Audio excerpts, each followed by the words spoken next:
Diving into question number 2 is what's the biggest mistakes players make on Twitter/X and Instagram if they use it? So I think my biggest pet peeve when I was a coach is seeing a kid tag 48 different coaches in the video. If you want to tag a few of them, sure. So say you're going to Eastern Connecticut team camp, right? And that's where the video came from. And you want to tag Coach Oldenwalder, Coach Silvestri, and Coach Lawler, and it, sure, absolutely. But if you're at someone else's camp or something like that, even like if you're at an AAU, just the tournament, don't tag 88 coaches, right? That's just a really bad look. And they're going to see it, guys. Social media, they got algorithms. If you're on their algorithm, they will find it. And if they want to, they'll just look it up, right? Don't start tagging so many coaches and it's blowing up their phone. They're getting notifications because if you are, like you talked about, that guy who posts 3 times a day and you keep tagging that coach 3 times a day, you'll probably just end up getting blocked because it's like a reoccurring nightmare where they keep seeing the same stuff over and over and over again. They love to see video, but they don't want to see a ton of it, right? And I think another thing, kind of going off what you said, is we don't need to know your daily life, right?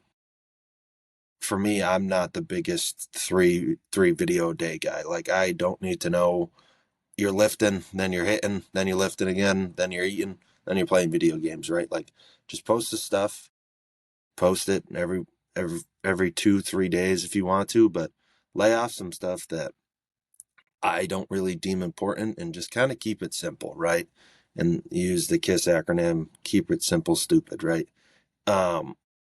It's really not that difficult. People kind of overanalyze, right? Like you said, like, will the coach like this? Oh, well, if the coach doesn't like this, I'm not going to post it, right? And I think that fear kind of holds back from people just posting the natural videos because they think everything has to be perfect on social media. There's so many mishaps. There's so many things like that. Just post it, guys. Trust that the video that either mom and dad or a teammate's parents or someone from the facility took, just post it, guys. It's not that big of a deal, but keep it to a minimum and just keep it simple and just don't blow up coaches' phones over Twitter notifications. I have 3 points off of kind of what you just said there, right? The whole tagging things, it's like the amount of coaches you talk to, even guys that go to camp, some coaches are like, dude, don't even tag me in it. Because it's not that we're not maybe recruiting you. It's just, it's not worth it because it's going to hurt you more than it's going to hurt them, right? And for them, it's like, all right, yeah, it gets tagged, right? And let's use Coach Odie, right, at Eastern. If every kid that goes to his camps tags him in it, his thing is just flooded and flooded and flooded and flooded with different kids, right? But all it is maybe saying thank you for allowing me to come to your camp. So how much is that helping anyone in the recruiting process, especially when you've already been to their showcase and they know who you are? Yeah, maybe it will remind him in his head, like, hey, I should go follow that kid because he came to our camp and we saw some things we liked. But like you said, if you're tagging them 3, 4, or 5 times a day, you're just going to get blocked. And people can say, oh, well, that coach didn't like me or he didn't treat me fairly or this and that. I mean, I hate to say it, but that's the way of the landscape, right? Because they can go find somebody in the portal that's better than you. They might be able to go find somebody in the local high school 1 town over that's better than you. That didn't get an opportunity. And maybe you had that opportunity and now you don't because of just the way essentially you were tagging them on whatever socials you're using.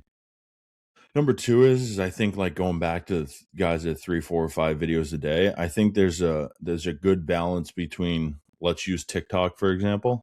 If you want to post that many videos of like what your daily routine looks like, go post it on TikTok. Mm-hmm. Whereas like take the core values of what you do in a day and like all right, I took this video of me throwing a pen today, or I did a short box, or I was just hitting front tosses and outfielder, right? I think that is a better image and guys are going to rewatch that video of whatever it is, 10, 20, 30 seconds more than they're going to watch the 5 videos in a row. Because your algorithm, yes, they might click on it, right?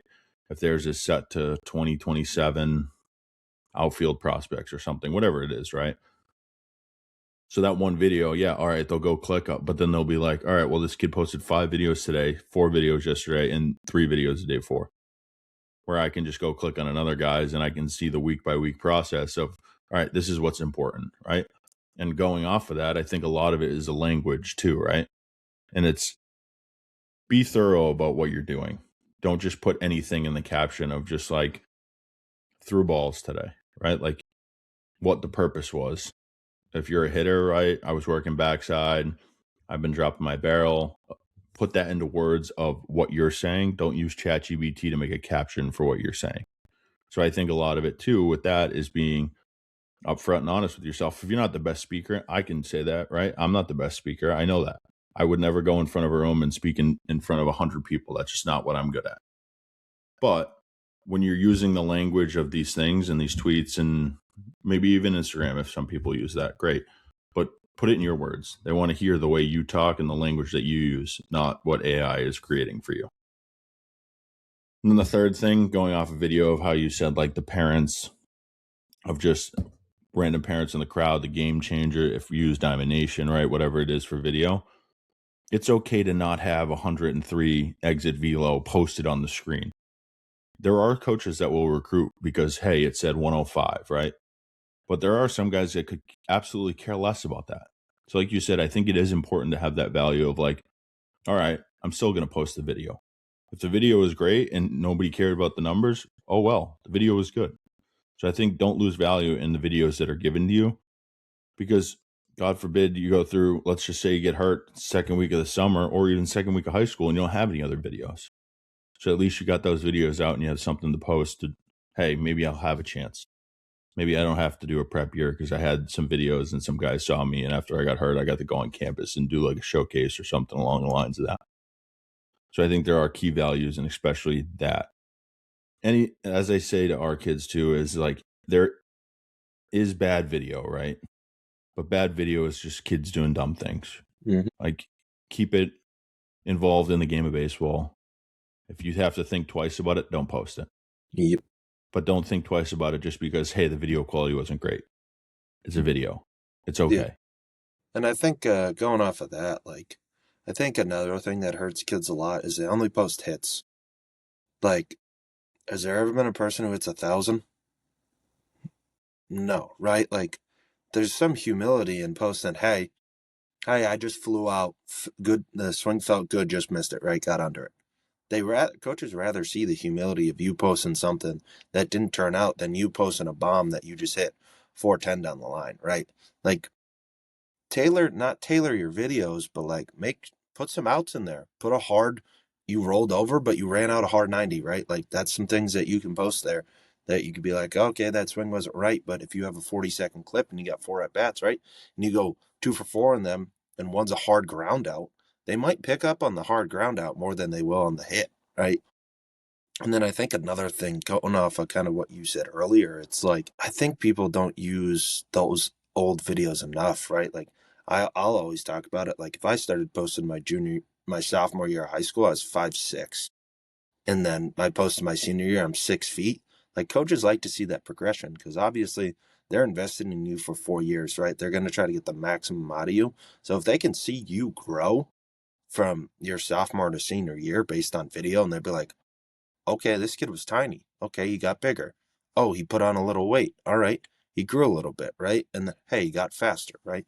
It's good to see that progress because it will show, hey, maybe you got put in the work.